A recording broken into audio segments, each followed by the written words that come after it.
Maana hichi kichwa muamini dhidi ya Roho Mtakatifu ni kuonesha tu picha kwamba muamini anaweza akasimama kinyume na Roho Mtakatifu. Kama muamini anaweza kusimama kinyume na Roho Mtakatifu, hii inamaanisha kwamba Roho Mtakatifu anaweza kupingwa. Na Roho Mtakatifu anapingwa si kwa sababu hana uwezo au hana nguvu. Roho Mtakatifu anapingwa kwa sababu katika nguvu na uwezo wake ameamua kulimit uwezo na nguvu yake katika nini mwanadamu anaweza kufanya. Kwa kuna mambo ambayo Roho Mtakatifu hataweza kufanya, sio kwa sababu hana nguvu ya kufanya.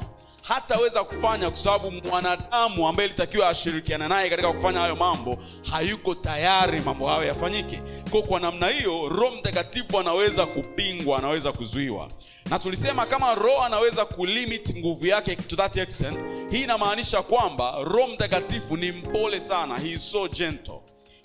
Na ndio maana mara nyingi atakushauri na kukwambia nini cha kufanya, na hata kuchukua kwa lazima ufanye kile ambacho amekushauri. Na ndio hapa tulitoka na kanuni muhimu sana, tukasema madhihirisho ya Roho Mtakatifu kwa muamini huathiriwa na muamini mwenyewe.